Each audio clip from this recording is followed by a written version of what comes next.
All right, another day on the Lexus Burnout car LS swap for Cletus and Cars Bristol 2022. And if you watched yesterday's video, it had an intake on it. And we thought the intake was on there for good. And the wiring harness was through the hole, and we had to go backwards a little bit. Sometimes that's the way it is with projects. You can see we kind of had to mangle this old dipstick tube up a little bit. And that is not our normal work, but we don't have time to pull that back out to fix it. We can still get a dipstick tube through it, or we can still get the dipstick through it. So had to do what we had to do there. It's ugly, but nobody can see that. And you guys, I didn't tell you guys, that's a secret. So another thing we needed to take the intake off for was Eddie has got us an Accusump mounted up, which if you didn't know what an Accusump is, that's an extra 3 quarts of oil if the oil pressure drops. So there's a piston in here and it's got air pressure behind it. And right now it's actually full of oil because we are going to pressurize it and then dump this valve to pre-oil the engine. But when you're doing silly stuff, it's like a reserve of oil pressure. I'm not sure how this thing is gonna like being hung up at 7,000 plus RPM for 60 seconds. So I want to make sure that we have some oil pressure in reserve. So that's kind of a nice little deal. So what we have done here, so we made this pipe. That is gonna screw down into the oil pressure port back here. Just something nice and easy.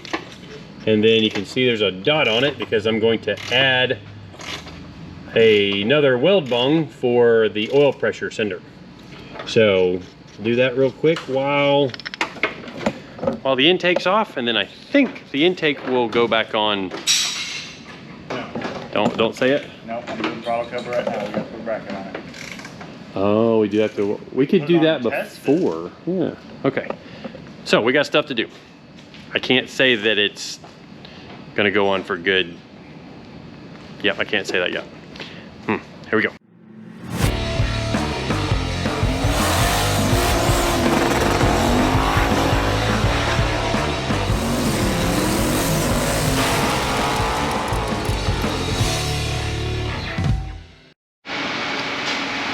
All right, let's make something custom.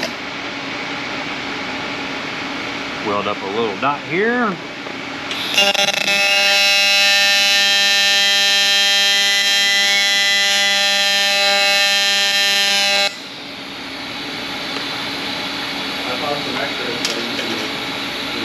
That'll work.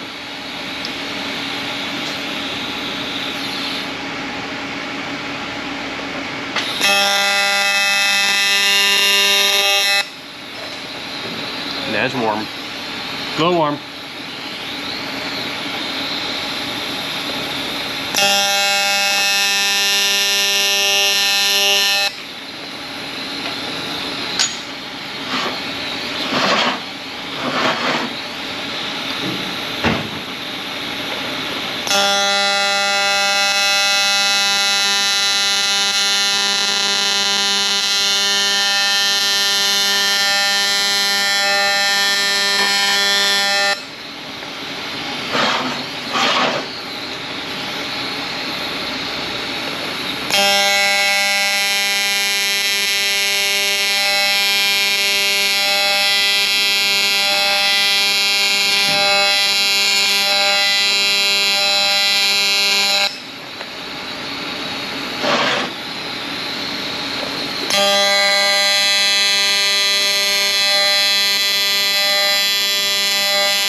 All right, so as you may can tell by that weld bung, it's actually designed to be dropped down in a panel or like the side of a tank or something like that.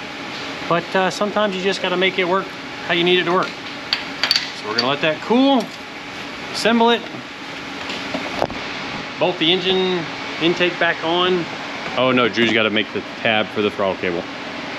Well, we need to put We gotta figure out, well no, we gotta figure out which side it's even going on, but we have to put the accessory bracket on first. I love race cars. We gotta put all of our accessories on. We may be trying to flip the throttle body upside down. It looks a little cleaner that way. But there's some other things we have to do because, let's show you. We've got our nitrous plate. And if we, that's how it was normally supposed to go, but it hits the step on the intake, which that's not a big deal. Just got to grind that off. But it also hits on the bottom of the throttle body. So that is a larger concern, which I'll just chuck it in the mill and machine that down a little bit so that it fits. So you kind of got to go backwards sometimes before you can go forwards. But to make sure that the throttle body can be flipped and the cable is over here, we've got to check our accessory brackets. Also make sure it's going to clear that before we start plumbing the fuel system. So kind of moving forward, and hopefully we're on to header fabrication here in just a second. All right, so I was in the office working on actually a thumbnail for one of these videos, because there's lots of videos coming out right now, and Drew hollers at me from inside. UPS. Oh, look at that, it fits! It's shiny. So we weren't sure if this was gonna work, but you've already got it lined up with the holes, man. Yeah. That's cool. So that's something a little different than normal. As you can see, it adapts it to a more standard U-joint. Oh, even lined the sticker up, look at that. PSC, that's where we get our drive shafts from. Got like the perfect amount of engagement there. It is super cool. Super, super cool. So, Eddie and Drew have been cranking on under the hood stuff. I see a dipstick in it. I see some wiring. Still got to do our transmission cooler lines. Oh, we got a bracket on it for the power steering and the alternator. I thought you were going to paint that and make it pretty. Well, we tested it first. I didn't want to paint it and then install it and get my dirty little fingers all over it. Oh, okay. Okay, cool. Yeah. All right, well, we're cranking. We thought we were going to be into header fab by now, but we're getting close. Getting real close. Golly. All right, well, we're moving forward. And yeah, we're putting an oil cooler on the car. I'm trying to overkill the oil system in this thing because I want to be mean to it, but I want it to survive. So my theory is, and CJ's making a lot of noise back there doing something, but my theory is if I can keep the coolant at a normal temperature and the oil in a normal operating temperature, should be okay. And obviously keep the tune on point, which hopefully we've got that covered. But I'm about to pull the intake back out of the car to work on this part right here where it hits the nitrous plate. I could just modify the nitrous plate, but I'm not sure where the passages are in there. I think they're down lower, but just to be safe, it's easier to just take the corner of this off with a grinder. I'll tape this off so I don't get anything inside of it, but take this off with the grinder right on the corner there, and then on the back of the throttle body, see, we just got a sniper throttle body for it. We're going to do some machining right here with the mill, and I did another little modification, just pop that out. I think those tubes sticking up just look silly, and with this thing being all out in the open, all that tube does is it's like a fresh air breather, like for the valve cover. When it's under a lot of vacuum, it draws the valve cover breather off of it, I guess, in factory form, but obviously this is not factory. So what I'm gonna do is tap that for a pipe plug and screw it down into there. And that'll solve that. And then if I can get those couple of things done, we can bolt the throttle body on. Drew's working on making oil lines, which we have to do. We're gonna do something. Where's your, oh, is it on the engine? Yep. On the plate. Oh, the plate's on? Okay. So we're actually making our own adapter down for the, where the oil cooler comes off down there. I don't know if you can kind of see it way down in there. We're gonna do it with 10 AN hoses and 10 AN weld bungs, so that there's, you know, plenty of oil size flowing through the cooler lines. I don't want to have any restriction in the oil cooler. I did put a high volume pump in this engine, which some of you are probably going, yeah, you're gonna suck your oil pan dry. Well, that's why we put an Accusump on it. And we're gonna overfill it a little bit with oil, expecting that a lot of it is going to end up in the cylinder heads. So, let's go do some machining, and hopefully that all works out well. And then we can bolt the throttle body onto this thing and put the intake on for the last time. I think we're going to have to modify this too, probably cut this and weld a bung in it, because it's the alternator is right there. So let's go do some machining.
All right, well, as you can tell, we didn't end up getting to the header, but we got a whole lot of other stuff done that needed to be done.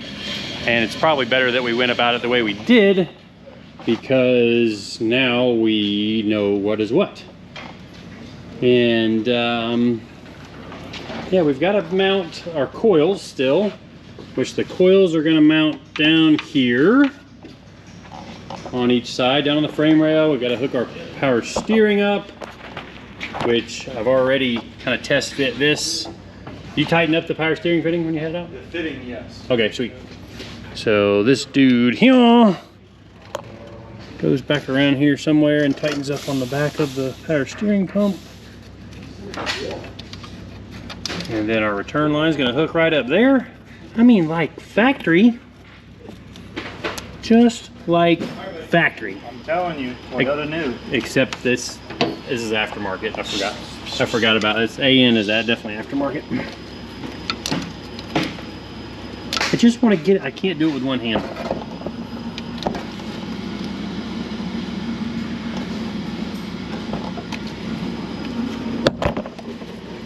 Okay. All right, I just had to do that. So we still need to tighten that up. Put our return line on it. Mount our coils down there. The throttle cable, we decided we would just do it on the car. So we've got a little loop we're gonna have to make right there, and then we'll just weld it on. Might even put it all the way up here at the front. Don't know yet. But we will work that out in tomorrow's video, and hopefully be cranking it up at the end of tomorrow's video. That is the goal. Yeah. So we've got our header flanges ready to go, and over somewhere over there is a whole bunch of mandrel bends. I went stainless too. I don't know why. Stainless is expensive when it comes to headers, but I wanted it pretty because it's going to be very visible. Yeah. Anyways, appreciate everybody watching and subscribing. These videos probably aren't quite as polished as our normal stuff, but it's getting there because we're getting more work done than we are on the car. We've got to get this thing done because it's got to go in the trailer in like 4 days, 3 days. I don't even know. I don't even want to think about it. But some work done in here. Eddie's got it all cleaned up pretty. Got our wiring board there. Decided to add that. Kind of tidy things up. A Leash Pro 6 relay. Just grabbed it out of stock. And yeah, we went ahead and put the fire bottle in, which Eddie's got some cool labels on them. Less fire, more fire. Eddie, you know nitrous isn't flammable, right? When it gets into the engine, it is. Well, I mean, when you mix a whole lot more fuel in it. Yeah. We might just blow this thing up Fast and Furious style. No, that's not a real thing. All right. Thanks again for watching, subscribing. See you guys tomorrow.